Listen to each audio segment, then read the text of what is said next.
याद है कि किसी को कि हमने लास्ट क्लास में क्या पढ़ा था? Yes sir. जल्दी से कमेंट में कोई भी टॉपिक आपको याद हो वो बता दीजिए। आप कमेंट में लिख के कोई भी टॉपिक एंगल जो भी को लास्ट क्लास के क्या पढ़ा था। लाइंस सर लाइंस तो पढ़े। Alternate. Yes, alternate interior angles, यानी कि बिल्कुल सही बात है। हमने ऑल्टरनेट एकांतर अंतःकोण पढ़े थे। ऑल्टरनेट इंटीरियर एंगल्स यानी कि एकांतर अंतःकोण और एकांतर बाह्य कोण के बारे में ही पढ़ा था। ठीक है, चलिए मैं आपको बता देता हूं कि हमने क्या क्या पढ़ा था। हमने तिर्यक रेखा जो भी कोण बनाती है, ट्रांसवर्सल लाइन जो भी कोण बनाती है, उसके कुछ प्रकार पढ़े थे। उसमें सबसे पहले हमने एकांतर अंतःकोण युग्म देखा था, और उसके बाद हमने एकांतर बाह्य कोण युग्म यानी कि pair of alternate interior angles के बारे में हमने पढ़ा था, और pair of alternate exterior angles के बारे में पढ़ा था। इन दोनों ही एंगल्स के लिए हमें क्या पहचाना था? हमें जेड पहचानना था, कि कहीं भी जेड के टाइप की कोई भी शेप बनी हो सकती है। अगर आपने वो पहचान ली तो आप इन एंगल्स को आसानी से आइडेंटिफाई कर पाओगे। ठीक है, इसके बाद हमने अगला टाइप स्टार्ट तो कर दिया था, लेकिन इसमें हमने केवल यही पढ़ा था कि तिर्यक रेखा के एक की तरफ बने अंतःकोण क्या होते हैं। ठीक है, interior angles on same side of transversal, तिर्यक रेखा के एक ही साइड बने अंतःकोण, और ये सभी आपके समझ में आ भी गया होगा। तो चलिए अब हम क्या करते हैं, जैसा कि हम हर क्लास में करते आए हैं, एक क्वेश्चन सॉल्व करेंगे जो कि आप अपनी स्क्रीन पर देख भी सकते हो। क्वेश्चन सभी को दिख रहा होगा। सभी बच्चे इस क्वेश्चन का आंसर पोल सेक्शन में जाके करेंगे। क्वेश्चन क्या है, हमें एक डायग्राम दे रखा है। हो सकता है इस टाइप का क्वेश्चन आपने पहले भी किया हो। आपको जो डायग्राम दे रखा है उसमें आपको बताना है एकांतर बाह्य कोण युग्म कौन सा है। अभी आपको मैंने बता दिया था कि आपको क्या कौन सी आकृति बनानी है और किस तरह से उनको पहचानना है। ये मैंने सभी को बता दिया था। बहुत बढ़िया, आपने आंसर करना स्टार्ट कर दिया है, बहुत ही बढ़िया, बहुत बढ़िया, शाबाश, बहुत बढ़िया। अभी तक जितने भी बच्चों ने आंसर किया है ना, सबका आंसर एकदम सही है। तो इसका मतलब आपको पिछली क्लास में समझ में तो आया है। बहुत बढ़िया। ठीक है, जल्दी से आंसर कीजिए। देखो ये क्वेश्चन काफी आसान है और लगभग इसी टाइप का क्वेश्चन हमने लास्ट क्लास में भी किया था, तो ये किसी का गलत नहीं होना चाहिए। हालांकि जितने भी बच्चों ने अभी तक सॉल्व किया सभी का सही है। अभी दो तीन बच्चे बचे हुए हैं जिन्होंने आंसर नहीं किया। जल्दी से आंसर कीजिए आप। जल्दी से सभी बच्चे आंसर करेंगे। मैं 10 तक गिनूंगा। या 10 सेकंड और बचे हैं आपके पास, केवल 10 सेकंड हैं। जल्दी से आप आंसर कीजिए, आपके पास केवल 10 सेकंड है। जल्दी से। हाँ, अमन के नाम से जो भी बच्चा है, अमन इंदौरा, आपने हैंड रेज किया है। कोई डाउट है या गलती से हुआ है? गलती से हुआ है शायद। ठीक है, लास्ट 5 सेकंड और बचे हैं। कोई बात नहीं। 5, 4, 3, 2, 1। ठीक है, समय समाप्त। चलिए अब हम इस क्वेश्चन को डिस्कस कर लेते हैं। क्वेश्चन क्या है कि दिए गए चित्र में, इस वाले चित्र में हमें क्या बताना है? एकांतर बाह्य कोण युग्म। अच्छा, जैसे ही मुझे एकांतर दिखा, मतलब जैसे ही मुझे वर्ड दिखा ऑल्टरनेट, ऑल्टरनेट में मुझे तुरंत दिमाग में आ गया कि मुझे यहाँ जेड बना के देखना है। ठीक है, अब हो सकता है वो उल्टा जेड हो सकता है वो सीधा जेड हो, किसी भी तरह का जेड हो सकता है। तो चलिए मैं जेड बनाने की कोशिश करता हूं। तो जब मैंने एक जेड बनाया तो एक जेड तो इस तरह से बन सकता है, ये वाला जेड बन गया। अगर मेरा ये वाला जेड बन गया और यहाँ बाह्य कोण यानी कि एक्सटीरियर एंगल्स की बात की है, तो बाहर की तरफ एक तो ये कोण हो गया और एक 8 हो गया। मतलब एंगल 2 एंड एंगल 8 हो जाएंगे। ऑल्टरनेट एक्सटीरियर एंगल्स एक एक पेयर तो हमें ये मिल गया, पेयर नंबर 1। ठीक है, तो अगला कैसे मिलेगा? अगले के लिए हम जेड को दूसरे प्रकार से बनाते हैं। अभी तो हमने ऐसा बनाया था, अब हम एक दूसरा जेड बनाते हैं, जैसे कि आप यहां देख सकते हो। ठीक है, दूसरा जेड बन गया। अगर यहाँ आपको दूसरा जेड दिख गया तो यहां से भी आप देख सकते हो, यहाँ भी हमें बाह्य कोण या फिर एक्सटीरियर एंगल देखना है। तो इस जेड की साइड ये वाला और नीचे की साइड ये वाला। तो कौन कौन सा आ गया? एक तो 1 आ गया और एक 7 आ गया। तो एंगल 1 एंड एंगल 7, तो ये दोनों हमें पेयर मिले हैं एकांतर बाह्य कोण के, या फिर और pair of alternate exterior angles मिले हैं हमें। अब चलिए ऑप्शंस में देख लेते हैं कौन सा है। 3 और 5 नहीं, 3 और 5 तो नहीं है। 4 और 6 है क्या? नहीं, 4 और 6 भी नहीं है। 1 और 5 है क्या? अगर आप यहाँ देखोगे तो 1 के साथ 7 आता तो सही होता, तो इसलिए सी भी सही नहीं होगा। और नीचे नीचे या डी वाले में 1 के साथ 7 ही आया है, इसलिए ऑप्शन डी हमारा करेक्ट हो जाएगा। तो ऑप्शन डी इसका करेक्ट आंसर होगा। और आप में से सभी बच्चों ने इसका आंसर भी एकदम सही किया था। ठीक है, चलिए अब हम पढ़ते हैं करेस्पॉन्डिंग एंगल्स। ठीक है, अच्छा हम एक स्पेशल टाइप पढ़ रहे थे जिसमें हमने पहले ये तो पढ़ लिया था, एक ही तरफ तिर्यक रेखा के एक ही तरफ बने अंतः कोण, ये तो हमने पढ़ लिया था, एक ही तरफ बने अंतः कोण। और ये इनको हमने पहचानना भी सीख लिया था, एक ही तरफ बने अंतः कोण। ठीक है, अब इसके बाद हम क्या पढ़ेंगे? इसके बाद हम संगत कोण के बारे में पढ़ेंगे कि संगत कोण क्या होता है। देखिए, इसकी ना मैं मेन डेफिनेशन पे नहीं जा रहा हूं, आपको याद क्या रखना है, जैसे आपको एकांतर कोण में क्या याद रखना था कि जेड के टाइप की आकृति बन रही थी, इसी तरह से संगत कोण में आपको क्या याद रखना है, आपको एफ टाइप की आकृति। ठीक है, हाँ जी, सरिता देवी का बिल्कुल सही आंसर है कि एकांतर कोण में या ऑल्टरनेट एंगल्स, चाहे वो अंतः हो चाहे बाह्य, एकांतर अंतः कोण हो या फिर एकांतर बाह्य कोण हो, उसमें हम जेड के टाइप की आकृति देखते थे और वो किसी भी तरह का जेड हो सकता था। इसी तरह संगत कोण में हम एफ के प्रकार की आकृति देखते हैं, हो सकता है वो सीधा एफ हो सकता है वो उल्टा एफ हो सकता है वो इस तरह का एफ हो। ठीक है, हो सकता है वो इस तरह का एफ हो, किसी भी तरह का अगर एफ होगा तो हम संगत कोण को आसानी से पहचान सकते हैं। अब वो कैसे पहचानेंगे, चलिए वो देख लेते हैं। ठीक है, अब इसकी हम डेफिनेशन पे अभी नहीं जा रहे हैं, देखिए डेफिनेशन तो आपको तब भी याद नहीं रहती, तो इसलिए डेफिनेशन पे नहीं जा रहे हैं। हाँ जी, टूटा फूटा जेड, बिल्कुल सही बात है। अब हम यहां कोशिश करते हैं। ठीक है, इस डायग्राम में हम इन डेफिनेशन पे नहीं जाते हैं, क्यों नहीं जा रहे हैं? वैसे डेफिनेशन आप स्क्रीनशॉट ले भी सकते हो और इससे समझ भी सकते हो। अब चूंकि डेफिनेशन तो याद वैसे भी नहीं रहती, तो हम डायरेक्ट शॉर्टकट पे ही आते हैं और हम एफ ढूंढने की कोशिश करते हैं कि एफ है क्या यहाँ कहीं। चलिए देखते हैं कि एफ है क्या। तो इसके लिए मैंने क्या किया, एक लाइन तो ये बन गई, ठीक है, एक लाइन ये बन गई एफ की और एक लाइन ये बन गई। आप जल्दी से बताओ ये एफ के प्रकार की आकृति आपको दिखी कि नहीं? जो मैंने लाल रंग से बनाई है वो सभी को एफ के टाइप की आकृति दिख रही है या नहीं? सभी बच्चे बताएंगे, सभी बच्चे बताएंगे। अभी तक 4-5 बच्चों ने बताया केवल। हाँ दिख गई ना, बहुत बढ़िया। अगर आपको दिख गई तो देखिए संगत कोण क्या होते हैं, जैसे एकांतर कोण में जेड के अंदर वाले और जेड के बाहर बाहर वाले एकांतर कोण होते थे, इसी तरह से संगत कोण में होते हैं। अब एफ के अंदर वाले कौन से हैं? देखिए अगर मैं इस वाली भुजा के अंदर की साइड बात करूं तो ये कौन हो गया, कोण 2। इसी तरह यदि मैं नीचे वाली भुजा के नीचे की साइड बात करूं तो ये हो गया कोण 6। तो कोण 2 और कोण 6 ये हो जाएंगे संगत कोण या फिर कॉरेस्पॉन्डिंग एंगल्स। ठीक है, ये क्या हो जाएंगे, ये हो जाएंगे संगत कोण। अब आप कहोगे कि सर हमने तो जेड के बाहर भी तो देखा था एकांतर कोण में, तो संगत कोण में भी हम एफ के ऊपर की साइड भी देखेंगे। ऊपर की साइड का क्या मतलब है कि अभी तक हमने क्या देखा था, इस वाली भुजा के नीचे देखा था। अब हम यदि ऊपर देखें तो पहली भुजा के ऊपर है एंगल 1, इसी तरह से इधर दूसरी भुजा के ऊपर है एंगल 5। तो इसका मतलब क्या हुआ, एंगल 1 एंड एंगल 5, नहीं 1 और 6 नहीं होंगे, 1 और 6 नहीं होंगे, 1 और 5 होंगे। तो 1 और 5 भी संगत कोण या कॉरेस्पॉन्डिंग एंगल्स होंगे। हाँ मैं रिपीट कर देता हूं, ठीक है, कोई बात नहीं। देखिए आपको क्या देखना है, आपको एफ के टाइप की आकृति देखनी, तो अभी तो मैं सीधा एफ दिखा रहा हूं आपको। आप ये देखिए सीधा एफ बना क्या, ये बना और ये बना, ये तो आप सभी को समझ में आ गया था। मैं इसको थोड़ा सा गहरा कर देता हूं ताकि आपको अपने मोबाइल स्क्रीन पर क्लियरली दिख जाए। मैंने इसको थोड़ा सा और गहरा कर दिया। ठीक है, अब आपको एफ में ध्यान कहां देना है, देखिए जैसे जेड में आप यहाँ इन दो जगह पर ध्यान देते थे ना, किसी भी तरह का जेड बने जहां से वो मुड़ती थी आकृति, उन दो जगहों पे ध्यान देते थे।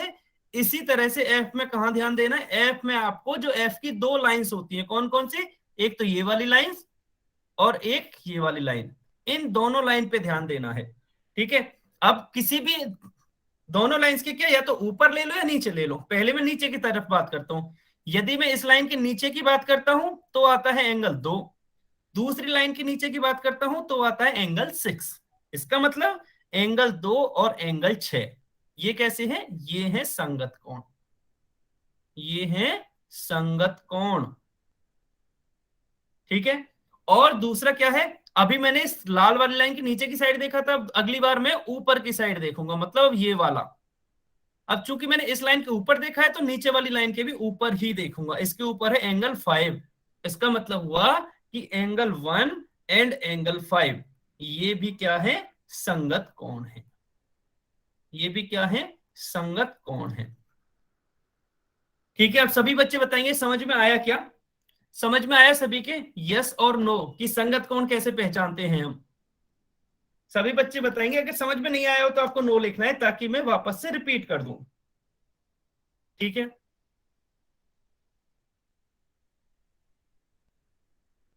नहीं आया आपकी समझ में, कोई बात नहीं, तो हम एक बार और समझ लेते हैं। अच्छा, देखिए मैं ना आपको अभी, अब मैं आपसे पूछूंगा तो आप एक एक स्टेप बाय स्टेप बताते जाना ताकि आपको भी समझ में आ जाए। अभी तो यहां मैंने सीधा एफ बनाया है, अब मैं क्या करता हूं, एक बार उल्टा एफ बना लेता हूं ताकि आपको थोड़ा सा और अलग तरह से समझाने की कोशिश करूं। तो उल्टा एफ बनाने के लिए कैसे आएगा? एक तो ये वाली ये लाइंस आ गई, और एक ये बताइए आपको ये उल्टा एफ दिखा क्या? सभी बच्चे यस और नो लिख के बताएंगे कि ये लाल रंग से जो बनाया है उल्टा एफ दिखा सभी को?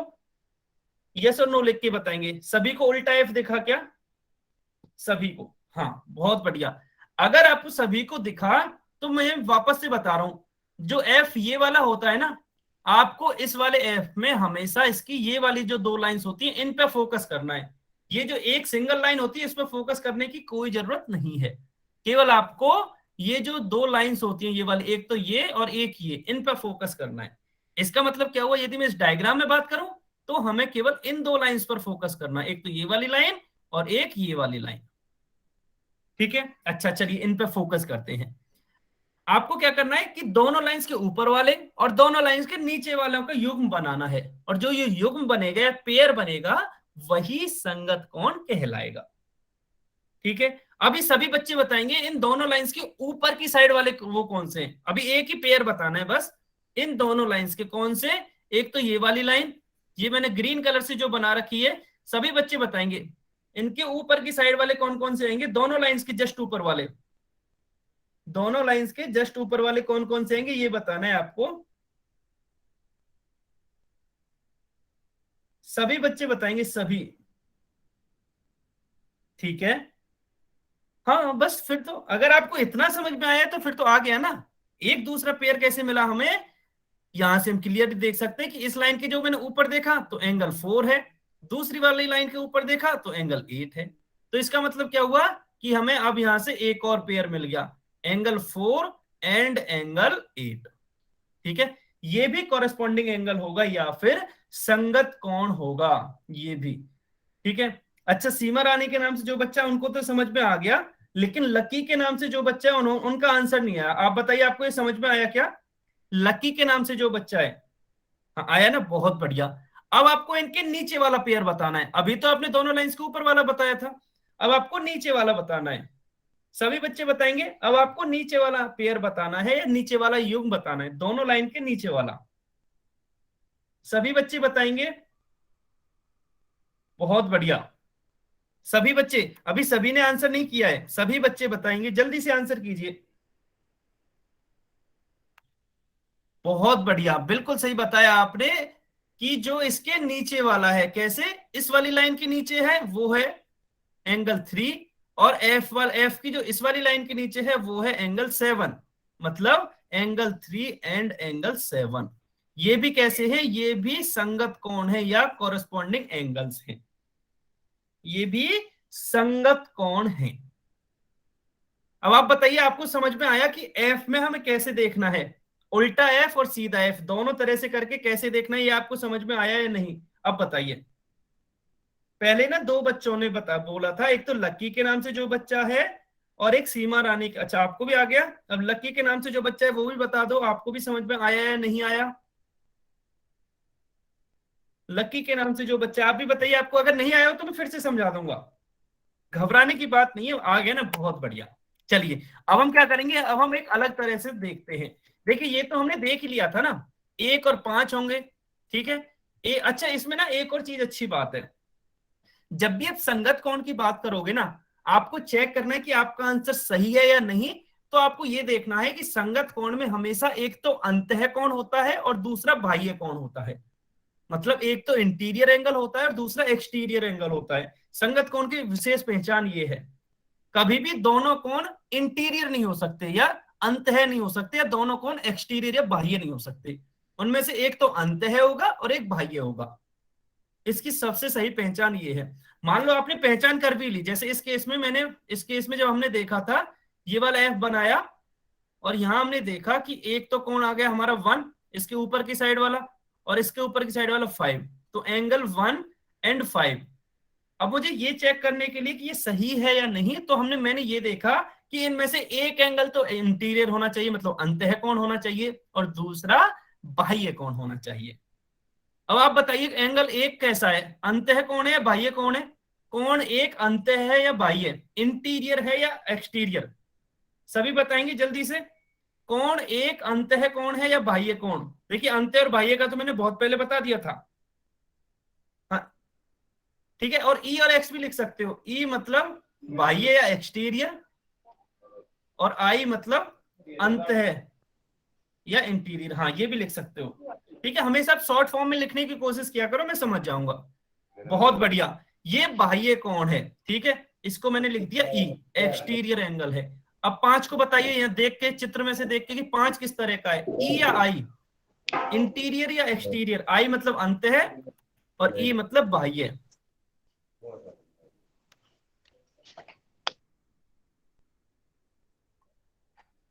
बहुत ही बढ़िया। ये कैसा है? ये अंतः कोण है, इंटीरियर एंगल है। तो यहां से हमने देखा कि 1 और 5 संगत कोण से, और मैंने चेक कैसे किया कि एक बाह्य कोण है और एक अंतः कोण है। तो अब मेरी यहां से पुष्टि भी हो गई कि जो मैंने आंसर निकाला है वो मेरा सही भी है। ठीक है, चलिए इसी तरह से एंगल 2 और 6 के लिए भी देख सकते हैं। एंगल 2 और 6, अच्छा ये ना वापस से वही है, ये हमने ऑलरेडी डिस्कस कर लिया था, एफ बना के उल्टा सीधा सब तरह का एफ बना के। ठीक है, बस ये यहाँ रिपीट हो रहा है उसी का।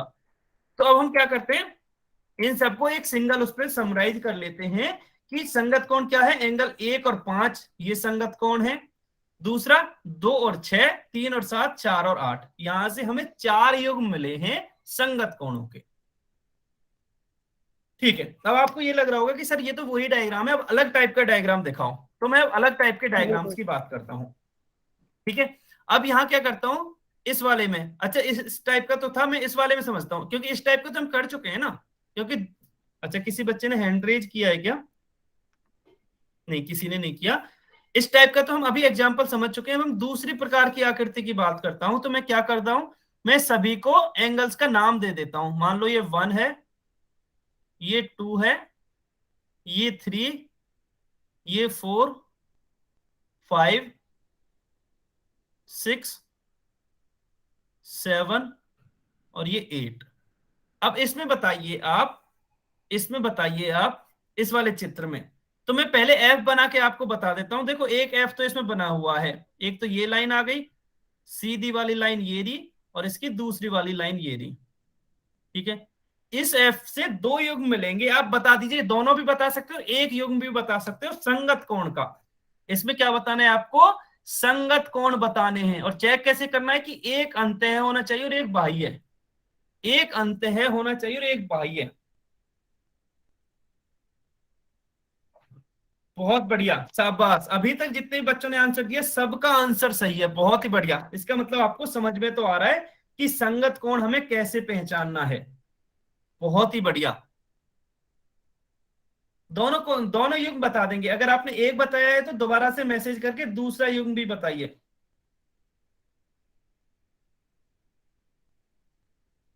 सभी बच्चे बताएंगे, सभी बच्चे।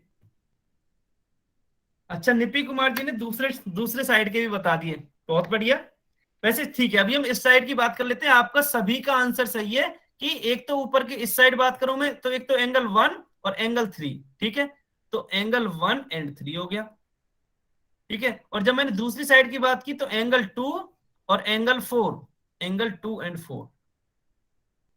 ठीक है, एंगल 2 और एंगल 4, ये हो गए हमारे संगत कोण।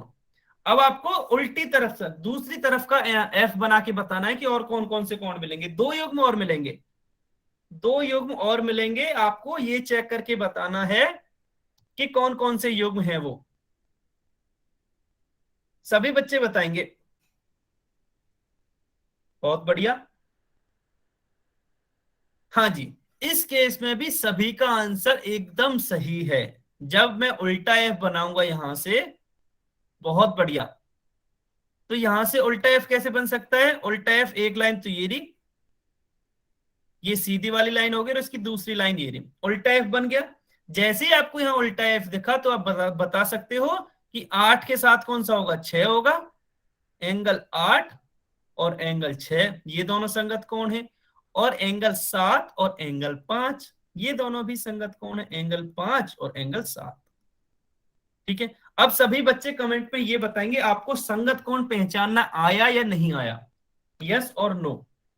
सभी बच्चे बताएंगे ये लिख के कि आपको किसी भी तरह की डायग्राम दे, चाहे वो किसी भी तरह का एफ बने, आपको संगत कोण पहचानना आया या नहीं आया। सभी बच्चे लिख के बताएंगे। बहुत बढ़िया, सभी के समझ में आया है। बहुत बढ़िया। तो देखिए अब हम जल्दी से समराइज कर लेते हैं कि हमने अभी तक क्या क्या सीखा।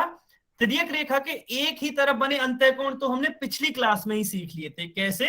हमने देख लिया था कि तिर्यक रेखा पहचाननी है हमें सबसे पहले, और उसके किसी भी एक तरफ, मान लो मैं इसके लेफ्ट साइड की बात करूं तो इसके लेफ्ट साइड बने अंतःकोण हो गए 3 और 8, और यदि मैं इसके राइट साइड बने अंतःकोणों की बात करूं तो वो हो गए 2 और 5।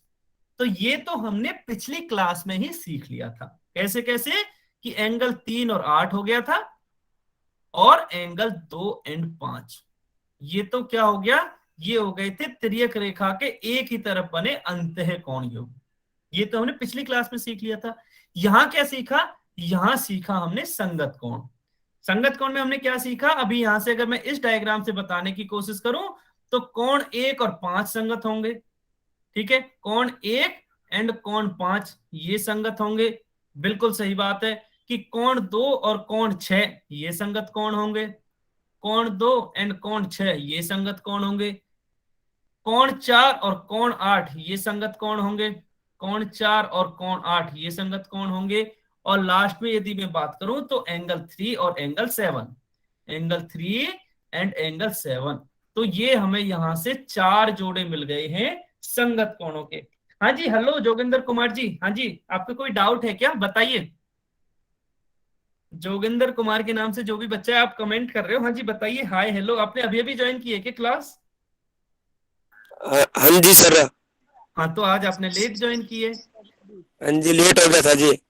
कोई बात नहीं, आप अभी क्वेश्चंस के थ्रू समझने की कोशिश कीजिए। अगर समझ में नहीं आए तो क्लास के एंड में हम फिर से डिस्कस कर लेंगे। ठीक है? ठीक है जी।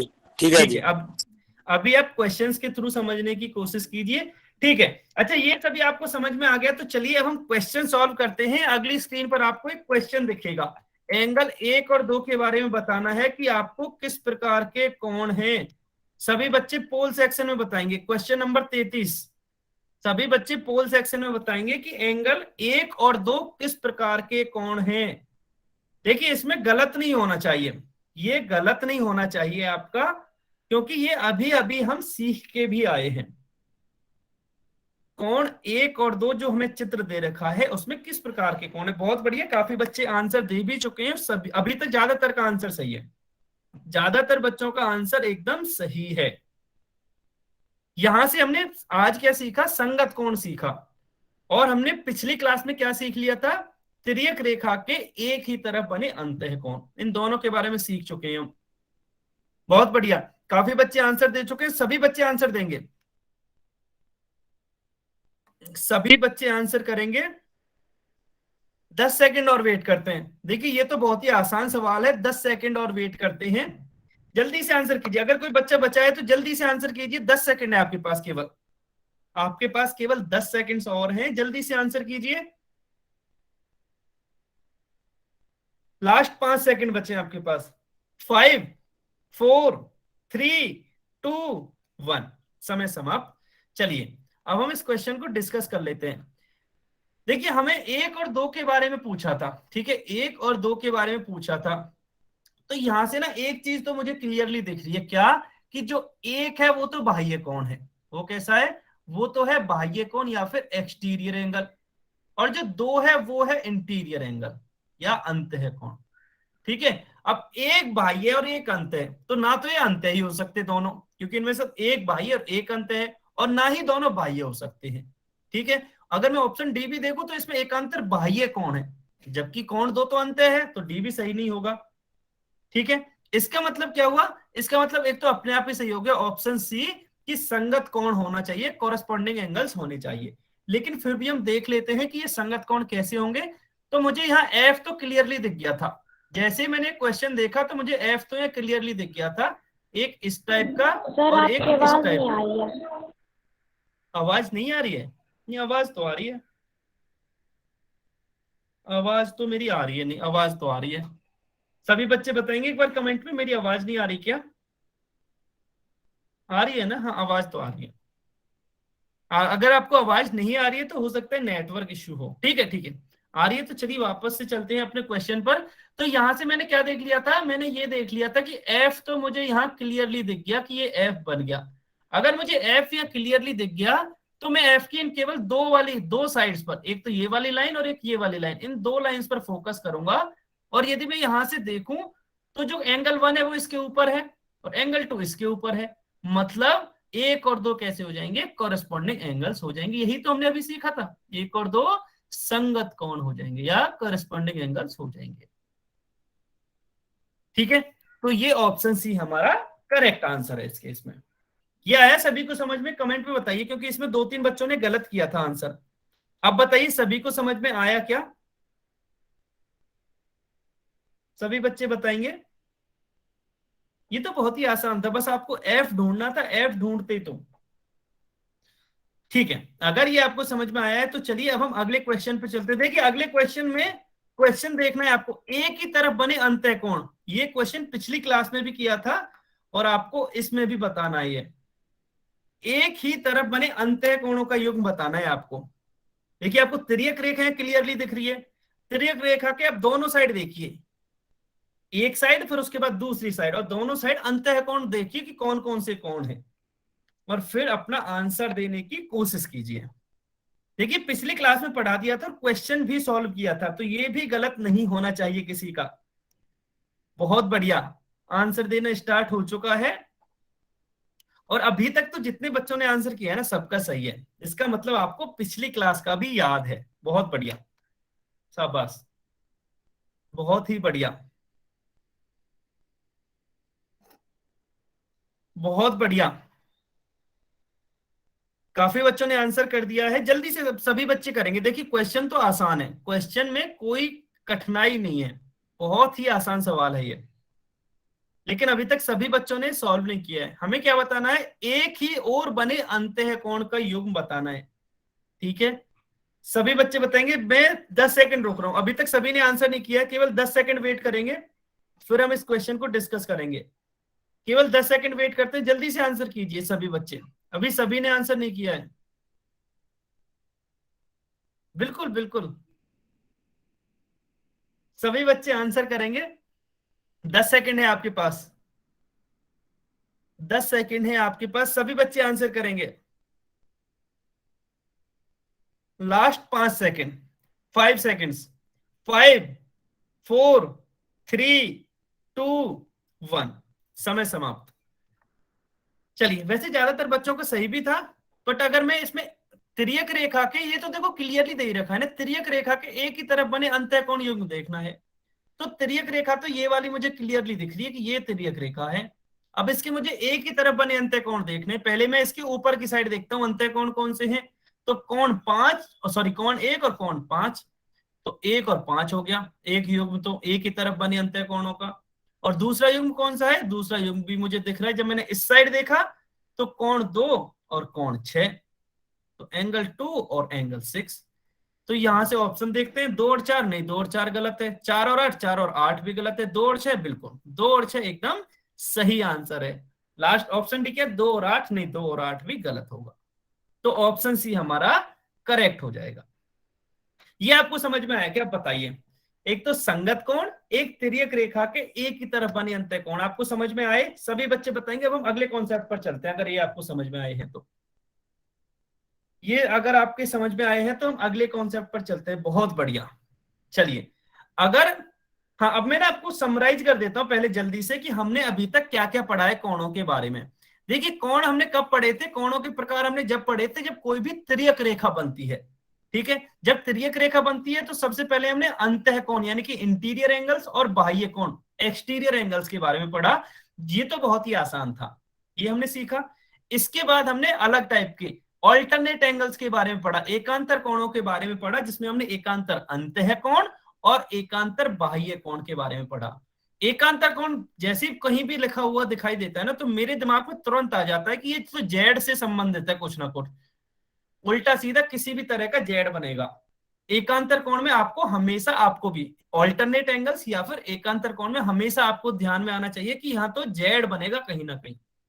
ठीक है, इसके बाद तिर्यक रेखा के एक ही ओर बने अंतः कोण, एक ही ओर बने अंतः कोण। ये तो वैसे, ये तो नाम से ही स्पष्ट है कि तिर्यक रेखा के एक ही तरफ बने अंतः कोण देखने हैं हमें।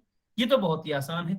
और जैसे ही मैंने संगत कोण देखा तो मुझे तुरंत एफ याद आ गया, मुझे तुरंत एफ याद आ गया। जैसे ही मैंने संगत कोण देखा कि ये तो संगत कोण है, तो मुझे एफ देखना है। एकांतर कोण मतलब जेड, संगत कोण मतलब एफ। ये आपको शॉर्टकट याद रखना है। ठीक है, चलिए अब हम अगले कॉन्सेप्ट पर चलते हैं। देखिए, अभी तक हमने जितने भी कॉन्सेप्ट पढ़े हैं ना, अब उन्हीं को ही हम दूसरे तरह से पढ़ते हैं। अब हम क्या पढ़ेंगे कि समांतर रेखाओं पर तिर्यक रेखा। अभी तक क्या था कि देखो, तिर्यक रेखा मान लो किस तरह की थी, ये वाली जो नीले रंग की लाइन है वो तिर्यक रेखा थी अभी तक जो हम पढ़ रहे थे। अब हम स्पेशल कंडीशन क्या पढ़ेंगे कि ये जो तिर्यक रेखा जिन दो रेखाओं को काटती है ना, ये जो रेड वाली लाइन नंबर 1 और लाइन नंबर 2, इनको काटती है, यदि ये पैरेलल हो जाएं, यदि ये समांतर हो जाएं, तो फिर इन कोणों में क्या संबंध होता है, क्या रिलेशन होता है। कौन कौन से कोणों में? एकांतर कोणों में क्या संबंध होता है, संगत कोणों में क्या संबंध होता है, और तिर्यक रेखा के एक ही तरफ बने कोणों में क्या संबंध होता है। ठीक है, अब हम इनके बारे में पढ़ेंगे। तो संगत कोण तो हम ऑलरेडी पढ़ ही चुके हैं। अब क्या सीखना है कि यदि जो तिर्यक रेखा है वो दो समांतर रेखाओं को कट करे। चलिए, देखिए आपको क्या ध्यान रखना है कि यदि जो तिर्यक रेखा है वो दो समांतर रेखाओं को काटे ना, तो जो संगत कोण बनते हैं ना, जो अभी हमने पहचानने सीखे थे कि संगत कोण कौन कौन से हैं, वो संगत कोण आपस में बराबर होते हैं। लेकिन बराबर कब होते हैं? जब तिर्यक रेखा दो समांतर रेखाओं को कट करे। ठीक है, अब आपको ये होगा कि सर उसका एक चित्र बना के बताइए, एक डायग्राम से बताइए। तो चलिए एक डायग्राम से समझते हैं। सबसे पहले आप इनमें से कोई भी एक युग्म बता दीजिए। सबसे पहले इसमें से कि कोई भी एक युग्म बताइए कि संगत कोण कौन कौन से हैं। जल्दी से बताइए, संगत कोण कौन कौन से। एक से ज्यादा भी बता सकता है कोई बच्चा। इस चित्र में आपको सबसे पहले संगत कोण का युग्म बताना है कि कौन कौन से हैं। ठीक है, एक आ चुका है, अभी तक दो आ चुके हैं। सभी बच्चे बताएंगे, अभी तक दो युग्म आ चुके हैं, सभी बच्चे बताएंगे। देखिए, आप एक से ज्यादा भी बता सकते हो, ऐसा नहीं है। तीन बता चुके हैं अभी तक, अच्छा चारों आ चुके हैं वैसे तो, लेकिन सभी बच्चे आंसर करेंगे ताकि आपको समझ में भी आ जाए। बिल्कुल सही बात है। अब मैं क्या कर रहा हूं, मैं तब तक एफ बना लेता हूं। ठीक है, तब तक मैं एफ के प्रकार की आकृति बना लेता हूं। सभी बच्चे आंसर करेंगे कमेंट में। मैंने यहां एफ बना लिया है, अगर आप यहां देखोगे तो यहां सभी को एफ दिख रहा होगा।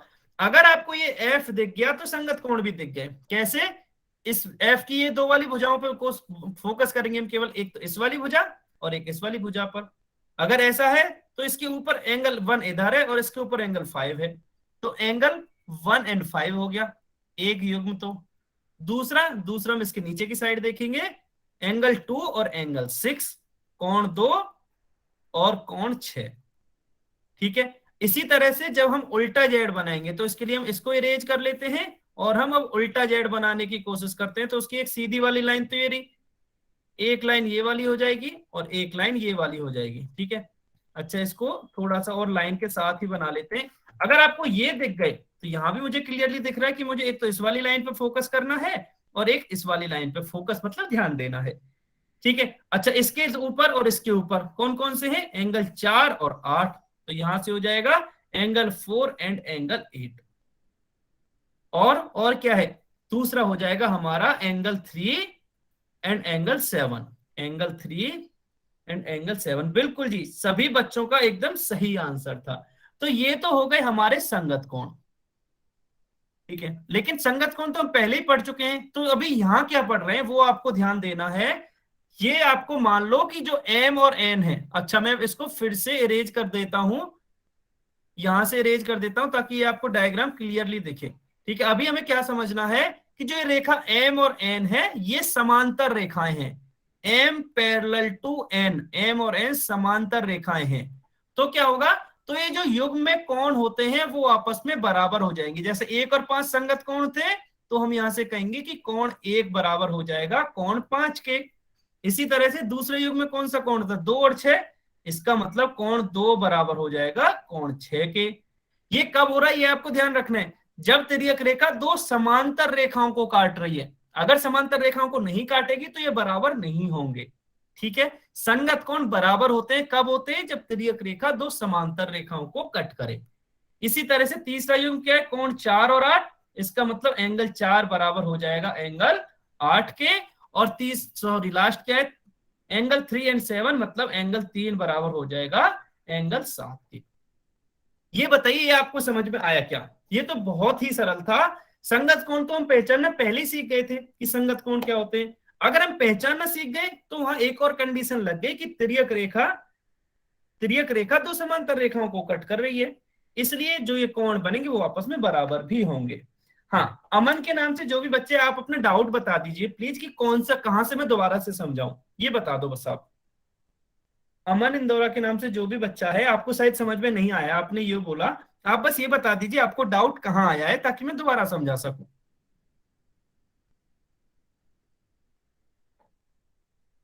लास्ट में क्या, अच्छा मैं यहां आपको ये समझ में आया संगत कौन कौन कौन से हैं? ठीक है, मैं क्या करता हूं, इसको इरेज कर देता हूं और इसको इरेज कर देता हूं। ठीक है,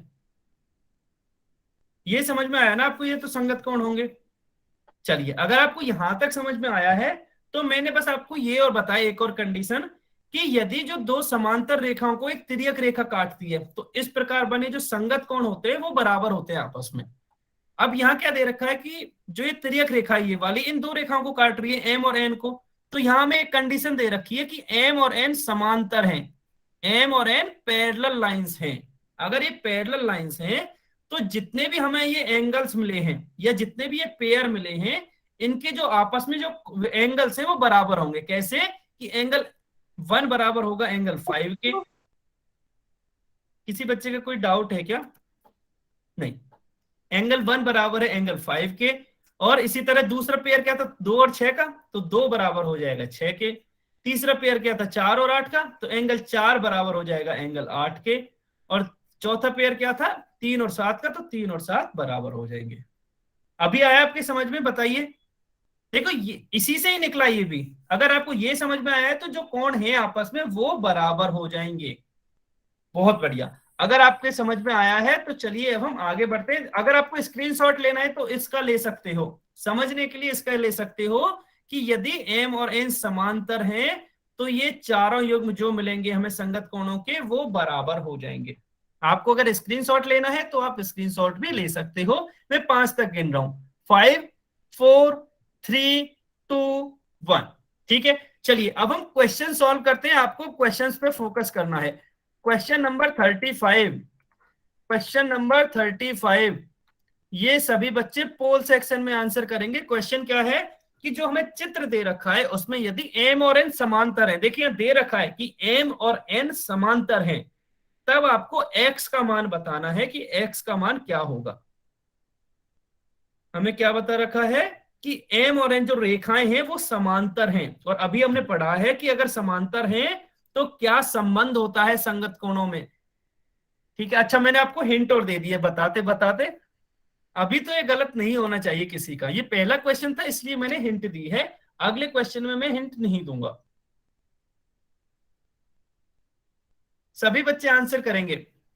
बहुत बढ़िया, काफी बच्चे आंसर दे भी चुके हैं और ज्यादातर का आंसर सही भी है, बहुत बढ़िया। सभी बच्चे आंसर करेंगे। देखिए ये भी काफी आसान सवाल है, सवाल कठिन नहीं है, सवाल कठिन नहीं है, बहुत ही आसान सवाल है, जो हमने अभी पढ़ा था उसी पर बेस्ड ये क्वेश्चन है। लेकिन अभी तक सभी बच्चों ने आंसर नहीं किया है, लास्ट 10 सेकंड और वेट करते हैं। जल्दी से सभी बच्चे आंसर करेंगे, केवल 10 सेकंड और वेट करते हैं हम, केवल 10 सेकंड और वेट करेंगे, जल्दी से सभी बच्चे आंसर करेंगे। 5 सेकंड बचे हैं आपके पास। 5, 4, 3, 2, 1, समय समाप्त। बिल्कुल सही बात है, शिव कुमार के नाम से जो भी बच्चा है, बिल्कुल सही बात है आपकी कि ये बहुत ही सरल सवाल है। कैसे? अच्छा मुझे ये पता है कि एम और एन समांतर हैं, तो ये दोनों जो लाइंस है वो पैरेलल हैं, ठीक है, तो मुझे एक्स बताना है। अब यहाँ एक कोण मुझे दे रखा है 60 डिग्री, अगर मैं एक्स में और 60 डिग्री में कोई रिलेशन निकाल पाऊं, कोई संबंध निकाल पाऊं, तो शायद मैं एक्स का मान बता सकता हूं, ठीक है। अब मैंने कैसे निकाला? देखिए सबसे पहले मैंने एफ बना के देखा, क्योंकि अभी हमने संगत कोणों के बारे में पढ़ा है। जैसे ही मैंने एफ बना के देखा तो मुझे तुरंत पता चल गया क्या, कि ये तो कोण संगत हैं। कैसे? कि एक तो ये वाली लाइन है, इसके ऊपर एक्स आ रहा है, और एक ये वाली लाइन है, इसके ऊपर 60 आ रहा है, मतलब एक्स और 60 डिग्री क्या है, ये तो संगत कोण है, कॉरेस्पॉन्डिंग एंगल्स हैं। अगर ये कॉरेस्पॉन्डिंग एंगल्स हैं तो हमें ये दे रखा है कि एम और एन समांतर भी है, अगर ये समांतर हैं तो संगत कोण आपस में इक्वल होंगे, अगर ये इक्वल हैं तो एक्स का मान 60 डिग्री के बराबर हो जाएगा। बिल्कुल सही बात है कि जो ऑप्शन सी है वो करेक्ट होगा, बिल्कुल सही बात है, ऑप्शन सी करेक्ट होगा। हाँ जी, चलिए अब हम अगला क्वेश्चन सॉल्व करते हैं। अगला क्वेश्चन आपको अपनी स्क्रीन पर दिखेगा। अभी ये क्वेश्चन गलत नहीं होना चाहिए, देखो किसी का भी। क्वेश्चन नंबर 36, क्वेश्चन नंबर 36 ये गलत नहीं होना चाहिए किसी भी बच्चे का। ये भी उतना ही आसान सवाल है, यहां में क्लियरली दे रखा है इसमें भी कि एम और एन समांतर हैं, तब आपको एक्स का मान बताना है। कंफ्यूज नहीं होना है आपको, आपको कंफ्यूज नहीं होना है, सभी को यहाँ एक्स का मान बताना है। सभी बच्चे एक्स का मान बताएंगे, सभी बच्चे यहाँ एक्स का मान बताएंगे। बहुत बढ़िया, इस बार काफी बच्चों ने आंसर किया और अब तक सबका आंसर सही है, बहुत बढ़िया, शाबाश। लेकिन अभी तक सभी बच्चों ने आंसर किया नहीं है, अब अभी तक सभी बच्चों ने आंसर नहीं किया, एक या दो बच्चे बच रहे हैं अभी तक। सभी बच्चे आंसर करेंगे, 10 सेकंड वेट करते हैं, ये भी बहुत आसान सवाल है, तो हम 10 सेकंड और वेट करते हैं। जल्दी से आंसर कीजिए, बहुत बढ़िया, जल्दी से आंसर कीजिए, 10 सेकंड बचे हैं आपके पास, केवल 10 सेकंड बचे हैं आपके पास, लास्ट 5 सेकंड और बचे हैं। 5, 4, 3, 2, 1, समय समाप्त। चलिए इस क्वेश्चन को भी देख लेते हैं। अच्छा ये भी तो सेम ही क्वेश्चन है, यहां भी तो ये एफ बन रहा है, एक तो ये लाइन हो गई, एक ये लाइन हो गई, और एक एफ की तीसरी लाइन ये हो गई। अगर ये एफ बन रहा है तो हमें केवल इन दोनों लाइन से मतलब है। अगर इसके ऊपर देखूं तो ये 120 डिग्री है, इसके ऊपर देखूं एक्स डिग्री है, एक्स है, इसका मतलब एक्स और 120 डिग्री क्या होंगे, ये संगत कोण होंगे, ठीक है। अगर ये संगत कोण है तो मुझे ये भी दे रखा है कि एम और एन समांतर हैं, अगर ये दोनों रेखाएं समांतर हैं तो संगत कोण आपस में बराबर भी होंगे। इसका मतलब क्या है कि एक्स का मान 120 डिग्री होगा, एक्स का मान क्या होगा, 120 डिग्री। ऑप्शन डी करेक्ट हो जाएगा। अब सभी बच्चे बताएंगे समझ में आया या नहीं आया, सभी बच्चे बताएंगे समझ में आया या नहीं आया, यस और नो लिख के बताएंगे सभी बच्चे, ये क्वेश्चन समझ में आया कि नहीं आया, कि 120 डिग्री कैसे होगा, 120 डिग्री कैसे होगा, ये सभी को समझ में आया।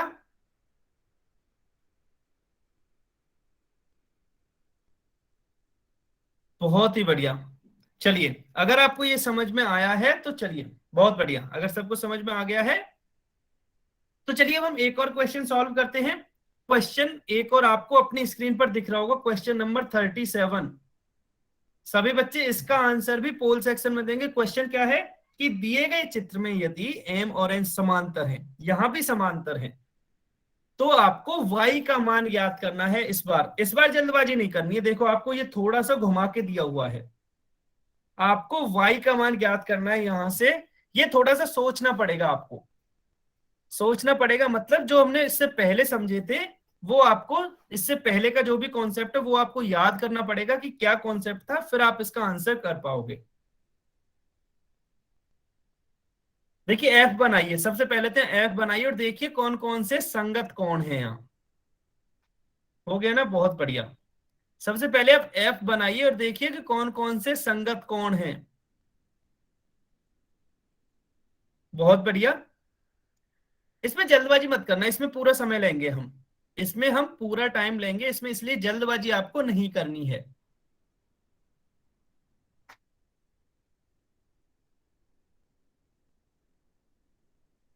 हो गया ना, बहुत बढ़िया। इसमें हम थोड़ा सा समय लेते हैं, कुछ सेकंड लेते हैं, क्योंकि इसमें अभी ना तो सभी बच्चों ने सॉल्व किया है इसको अभी तक, और ये थोड़ा सा तो कठिन है बाकी की बजाय, वैसे आसान है लेकिन और क्वेश्चंस की बजाय थोड़ा सा कठिन है। कठिन क्यों है? क्योंकि इसमें एक बार आपको सोचना पड़ेगा थोड़ा सा जब इसका आंसर आएगा आपका। अच्छा, अभी तक सभी बच्चों ने सॉल्व नहीं किया है, अभी तक सभी बच्चों ने सॉल्व नहीं किया, जल्दी से सभी बच्चे सॉल्व करेंगे इसको।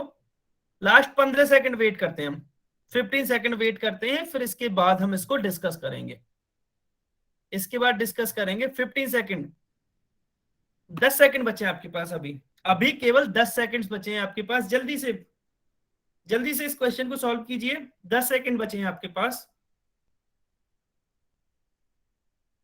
लास्ट 5 सेकंड, जल्दी से। अगर कोई बच्चा बचा हुआ है तो जल्दी से अपना आंसर कीजिए। 5, 4, 3, 2, 1, समय समाप्त। चलिए अब हम इस क्वेश्चन को डिस्कस कर लेते हैं। देखिए क्वेश्चन बहुत ही अच्छा था, कैसे कि हमें ये दे रखा है एम और एन समांतर है, ठीक है। हाँ जी, रॉन्ग हो गया ना, यही तो सभी को नहीं, ऑप्शन डी सही नहीं है, तो अभी कमेंट में कोई नहीं लिखेगा, देखो सभी बच्चे समझेंगे। अब आप ये बताइए मुझे कि 115 के संगत कोण कौन सा है, आपको ये बताना है 115 के संगत कोण कौन सा है, कमेंट में ये लिख के बताइए आप। 115 के संगत कोण कौन सा है, आपको ये लिख के बताना है, सभी बच्चे बताएंगे। अच्छा, अगर आपको ये पता तो फिर तो गलत नहीं होना चाहिए था, अगर आपको ये पता है तो आपको ये गलत नहीं होना चाहिए था। बहुत बढ़िया। कैसे? क्योंकि हमने यहाँ एफ बनाया, ये इस तरह से हमने क्या एफ बनाया और देखा कि जो ये वाली लाइन है, ये वाली लाइन, इसके नीचे है एक्स और दूसरी लाइन के नीचे है 115, इसका मतलब एक्स और 115 संगत कोण है, और यहां हमें दे भी रखा है एम और एन समांतर है, इसका मतलब एक्स का मान आ गया 115 डिग्री, ठीक है। एक्स का मान क्या आया? 115 डिग्री। लेकिन मुझे एक्स नहीं, मुझे तो वाई चाहिए। अभी काफी बच्चों ने 115 आंसर कर दिया, तो वाई का आंसर 115 नहीं हो सकता, एक्स का आंसर आया है ना 115। तो अब आप ये बताइए एक्स और वाई का योग कितना होगा, सम कितना होगा? सम का मतलब इस पूरे एंगल का मान कितना होगा, ये मैंने जो ब्लू कलर से बनाया है, पूरे का मान कितना होगा? सभी बच्चे बताएंगे एक्स और वाई का सम कितना होगा। हाँ, अगर आपको ये अच्छा पता सबको था, लेकिन आंसर सही नहीं किया था सभी ने। पता तो सबको है कि एक्स और वाई का सम 180 होगा, एक्स और वाई का सम कितना होगा? 180 होगा या 180 डिग्री होगा। अब एक्स का मान हमें पता है 115, तो एक्स की जगह हम 115 लिख देंगे, प्लस वाई बराबर 180। हाँ, जिन्होंने ऑप्शन बी कर दिया था उनका सही था। कैसे? क्योंकि y का मान जब हम निकालेंगे तो 180 माइनस 115 डिग्री करेंगे, और 180 में से जब हम 115 घटाएंगे तो 65 डिग्री बनेगा बस, तो हमारा y का मान आएगा 65 डिग्री। हाँ जी, केवल 3 बच्चों का सही था। देखिए इसमें कितने बच्चे कंफ्यूज हुए, केवल 3 बच्चों का सही था, बाकी सबका गलत था। इसलिए आपको हमेशा ना क्वेश्चन को एक बार ध्यान से पढ़ना है, जल्दबाजी कभी भी नहीं करनी होती। जब भी कोई क्वेश्चन दे रखा हो, चाहे बहुत ही सरल क्वेश्चन हो, चाहे आपसे पूछे 2+3 कितने होते हैं, एक बार आप सोचिए कि आप अपना आंसर सही कर रहे हो ना। मैंने उदाहरण 2+3 का क्यों दिया? क्योंकि 2+3 तो सबको आसान लगेगा ना, 5 है, बट फिर भी एक बार सोच लीजिए, क्योंकि थोड़ा सा समय ले लोगे तो उसमें कोई नुकसान नहीं है, लेकिन जल्दबाजी में आपने कहीं से गलती से कुछ और लिख दिया तो आपके नंबर कट जाएंगे। इसलिए जैसे ये क्वेश्चन था, यहां आपको ये भी पता था कि x और 115 संगत कोण है, तो x का मान 115 होगा, और x और y का जो योग है वो 180 है, ये भी आपको पता है। फिर भी 7 मतलब 3 बच्चों ने ही सही किया था, फिर भी केवल 3 बच्चे ही सही कर पाए थे। मैंने ये उदाहरण क्यों दिया 2+3 का, क्योंकि मैं वही उदाहरण यहां देना चाह रहा हूं कि आपको पता सब कुछ था लेकिन आपने फिर भी जल्दबाजी में गलती कर दी। ठीक है, सभी बच्चे याद रखेंगे ना कि कोई भी क्वेश्चन आएगा तो आपको जल्दबाजी नहीं करनी है, स्टेप बाय स्टेप जाना है और आपका आंसर आराम से आ जाएगा। ठीक है, ये सभी को समझ में आया? ऑप्शन बी हमारा करेक्ट होगा, ऑप्शन बी हमारा करेक्ट होगा। सभी को समझ में आया क्या? ठीक है, ठीक है, फिर हम आज की क्लास यहीं खत्म करते हैं। अब हम होमवर्क की बात कर लेते हैं। सभी बच्चे बताएंगे ये समझ में आया? बहुत बढ़िया। अगर आपको ये समझ में आया है तो चलिए अब हम होमवर्क की बात कर लेते हैं। अभी आपको मेरी स्क्रीन पर होमवर्क दिखने लगेगा। हाँ जी, बताइए आपको क्या डाउट है। मैं वापस से वो स्क्रीन शेयर कर दूंगा। आप अनम्यूट करके बता सकते हो, लिख के भी बता सकते हो। सर वो आज की क्लास से रिलेटेड नहीं है। पिछली क्लास से है क्या? ठीक है, पहले मैं होमवर्क की बात कर लेता हूँ, फिर आप अपना डाउट पूछ लेना। ठीक है? Okay sir. ठीक है, देखिए होमवर्क में सबके पास वर्कशीट है क्या? मैं हर बार भूल जाता हूँ, आपके पास वर्कशीट है कि नहीं है? नहीं है ना, कोई बात नहीं, स्क्रीनशॉट लेंगे, कोई बात नहीं, कोई बात नहीं, अब मत लिखो सब, कोई बात नहीं, स्क्रीनशॉट लेंगे फिर सभी बच्चे। देखिए हमने ये पढ़ा था ना अभी, संगत कोणों का युग्म का जो माप है वो समान होता है। बस कुछ क्वेश्चन है, आज होमवर्क ज्यादा नहीं है, बहुत ही थोड़ा सा है, बहुत ही थोड़ा सा है। प्रश्नावली 12.1 स्क्रीनशॉट लेंगे सभी बच्चे, क्वेश्चन नंबर 1 और क्वेश्चन नंबर 2। 5 सेकंड में रुकता हूं, क्वेश्चन नंबर 1 और 2। 5 4 3 2 1। ठीक है, आगे चलते हैं, आगे चलते हैं अब हम। और हमें क्या बताना है आपको, ये और सॉल्व करने हैं क्वेश्चन नंबर 3 और 4, ये भी सॉल्व करने हैं। सेम प्रश्नावली 12.1 का ही क्वेश्चन नंबर 3 और 4। फिर से मैं 5 तक गिनूंगा, 5 4 3 2 1। ठीक है, ठीक है, चलिए अब हम प्रश्नावली 12.2 पर आते हैं। और प्रश्नावली 12.2 का केवल आपको क्वेश्चन 1 करना है, केवल क्वेश्चन 1 कर लेना कि हमें ये दे रखा है और हमें ABCD का मान ज्ञात करना है। स्क्रीनशॉट लेंगे सभी बच्चे, प्रश्नावली 12.2 का केवल पहला क्वेश्चन करना है। 5 4 3 2 1। हो गया ना, बहुत बढ़िया, बस इतना ही होमवर्क था। तो आज की क्लास यहीं तक थी। अभी एक बच्चे का डाउट था ना, हरपाल के नाम से, हरपाल के नाम से जो भी बच्चा, हाँ जी आप बताइए क्या डाउट है? अच्छा 1 मिनट रुकोगे, 1 मिनट रुकना। हाँ, इस क्लास में किसी को डाउट है कि पहले इस क्लास के पूछ लेते हैं। इस क्लास में किसी को डाउट है? कमेंट में लिख के बताइए, सभी बच्चे बताएंगे एक बार और। इस क्लास में किसी को डाउट है क्या? किसी को नहीं ना? ठीक है, तो बस आज की क्लास यहीं तक थी। ठीक है।